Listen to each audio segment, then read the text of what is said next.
Judge Villanueva may proceed with his interjection when he's ready. You have 2 minutes, sir. Thank you, Presiding Officer, Mr. President. Just two quick questions to our dear witness. Your Honor, malaking bahagi po, Director Matibag, nung sa talakayan dito sa korte at ng buong sambayanan, whether or not natukoy na ba yung sinasabing alleged tinutukoy ng pangalawang Pangulo doon po sa kanyang video. At binanggit niyo po na may inaasahan po kayong development sa loob ng 3 hanggang 6 na buwan. Maaari po ba niyong paliwanag, Director, sa pangkalahatan lamang po kung ano po yung layunin ng mga natitira pang bahagi sa investigasyon po ninyo? Just to clarify lang po, no? Kasi when you testified that the individual's identity will become clearer, does it mean, sir, that the Bureau is now focused on confirming or verifying the identity of a particular individual referred to by the respondent rather than determining whether such person exists in the first place? Kumbaga po, yung tanong lamang po dito, sinasagot po ay sino na yung kinontrata rather than hindi po yung meron nga bang kinontrata? Your Honor, 2 bagay po para makarating po tayo dun sa kasagutan sa inyo pong katanungan. Una, sinabi ko nga po with certainty, meron kinontrata. Ano po yung basihan? Mismo ang Vice Presidente na publicly, it is an extrajudicial admission na tinanggap na niya at sinabi na niya na meron akong kinausap na mag-assassin o mamamatay tao para patayin ang presidente at siya ay pumayag. So that is an admission na meron po. Pangalawa, bakit po natin tinutukoy at tinahanap?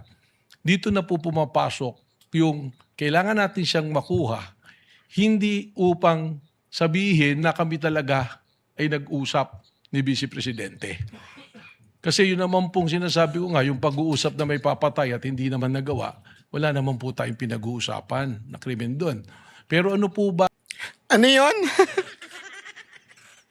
Grabe yun, ha? Grabe yung statement niya nun, ha?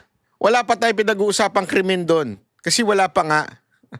Tanong lamang po dito, sinasagot po ay sino na yung kinontrata rather than hindi po yung meron nga bang kinontrata? Your Honor, 2 bagay po para makarating po tayo dun sa kasagutan sa inyo pong katanungan. Una, sinabi ko nga po with certainty, meron kinontrata. Ano po yung basihan? Meron daw kinontrata. Sige, ano basihan? Personal knowledge mo ba? O galing lang sa iba? Sige. Kasi tinatanong dito, meron na ba o hinahanap nyo pa talaga kung meron? Yun yung tanong ni Villanueva. Ang sagot ni, hindi na natin hinahanap. Meron na talaga. Oh, meron na daw talaga. Ang tanong, sino yun? Sino yun? Alamin natin kung sino, ha? Yung kinontrata, sino nakakaalam niyan? May personal knowledge ka ba? Mismo ang Vice Presidente na publicly, it is an... So, sabi lang daw kasi ni Vice President Sara Duterte, therefore, wala siyang personal knowledge. Hindi niya alam kung meron talagang kinausap. Nadinig lang niya doon kay VP Sara Duterte.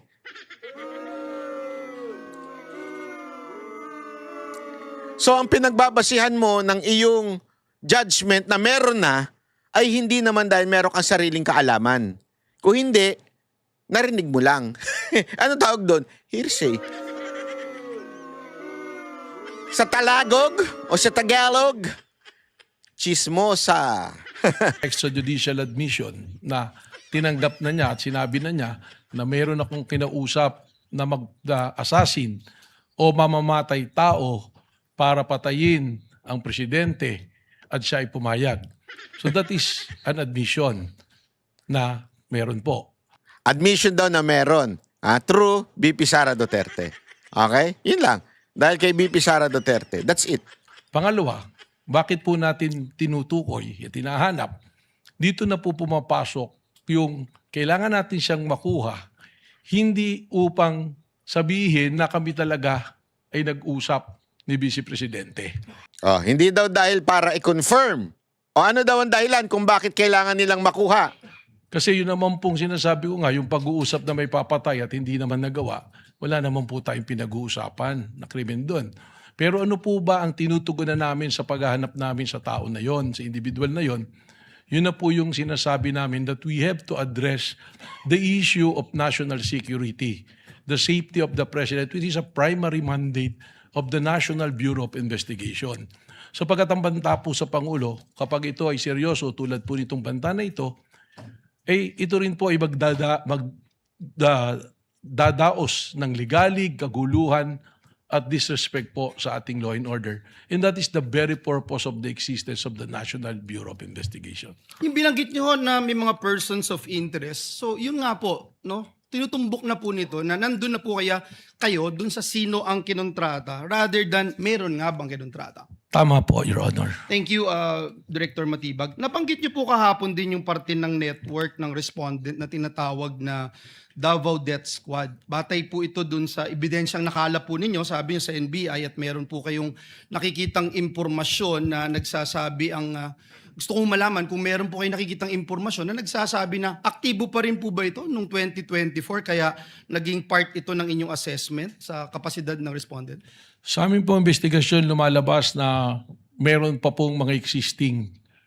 At katunayan, without naming names, ganito po, ilagay na natin sa konteksto na nagsimula po kami sa maraming pangalan and we narrowed it down.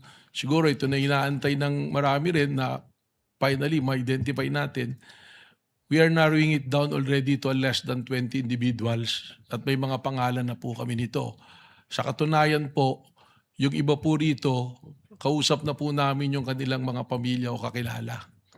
So, ganun po yung proseso. That's why sinabi ko, baka in 3 to 6 months, we can finally identify kung sino yung personalidad na yun po. Let me wind up, Mr. Presiding Officer. No, in relation again to the Davao Death Squad that we were talking. Alam mo, sa totoo lang, akala nila nakakapunto sila dito. Kasi ngayon pa lang daw nila na parang sinasabi, na sa 20 na lang pinagpipilian namin kung sino yung kinausap. So wala nga kayong alam. Talking about, aktibo pa po ba sila noong 204? Aktibo pa rin po ba sila sa kasalukuyan sa inyong nagpapatuloy na investigasyon? Tinatanong po natin ito, Ginoong Pangulo, para malaman natin kung yung ginamit po ng National Bureau of Investigation ay base lamang dun sa historical background na binabanggit po kahapon o meron po na nakalap na mga bagong impormasyon ang NBI na hiwalay na impormasyon tungkol po dito. Well, again, kanina po, tinanong po ng kagalang-galang Senator Erwin Tulfo, we are not limiting it to the Davao Death Squad. Sabi ko nga po, meron pong mga aktibo pa sa serbisyo na men in uniforms at kasama rin po dito ang Vice President Sara Security Group po.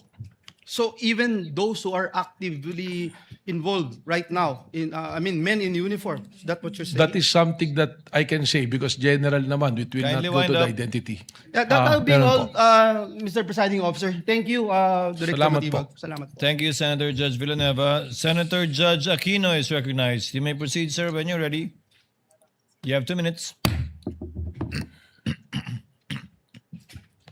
Maraming salamat, Mr. Presiding Officer. Isang tanong lang po kay Director Matibag. Doon po sa AO11, nakalagay po doon yung mga miyembro ng task force, no? At yung isang miyembro po doon ay mula sa Transnational Crime Division. Opo. Nabanggit niyo po nung isang araw na nasa punto na po kayo sa inyong investigasyon na chine-check po ninyo kung hindi lang ito isang tao pero kumbaga grupo na po ito or may plot, may ploy, may nagkukuntsaba para dito po sa posibleng pagpatay kay President Marcos. So nagtataka lang po ako sa AO11 kasama yung Transnational Crime Division. So my question is, sa inyo pong investigasyon, meron bang transnational nature itong posibleng pagpatay sa presidente? Meron bang foreign intervention or mga players na hindi po Pilipino sa inyo pong investigasyon?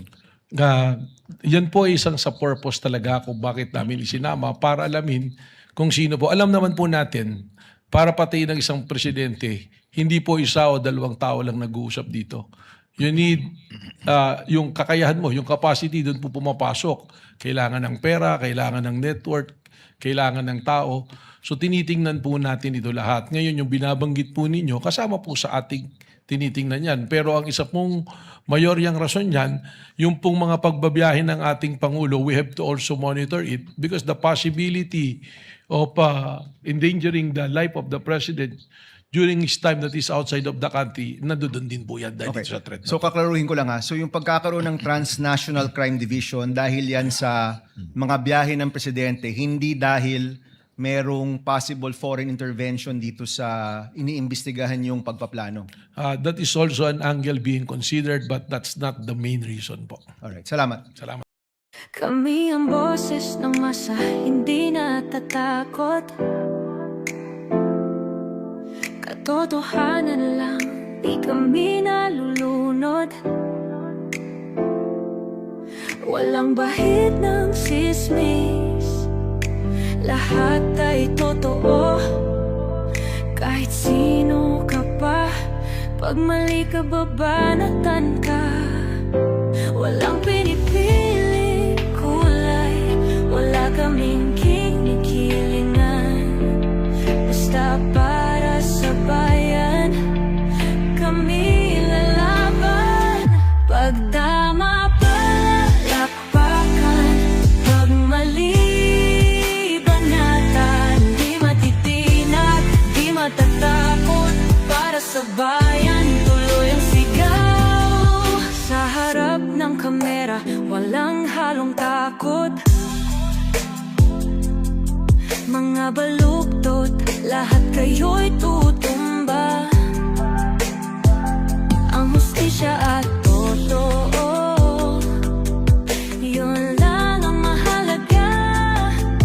Kahit sinong harang, di kami matitinag. Walang pinipiling kulay, wala kaming kinikilingan. Basta para sa bayan, kami lalaban. Pag tama palakpakan, pag mali banatan. Di matitinag, di matatakot, para sa bayan tuloy ang sigaw. Kung nasa tama ka, ikaw ay aming kasama. Pero pag mali ka, handa ka na bang mabasag? Banateros kami, walang inuurungan. Dahil bayan muna, bago ang sarili.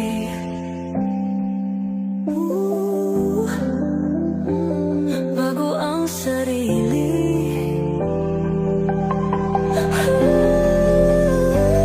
Pag tama palakpakan, pag mali banatan.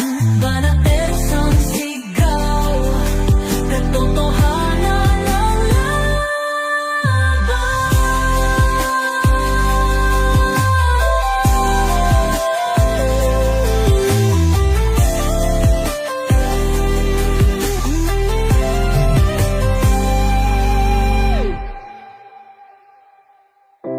Sa harap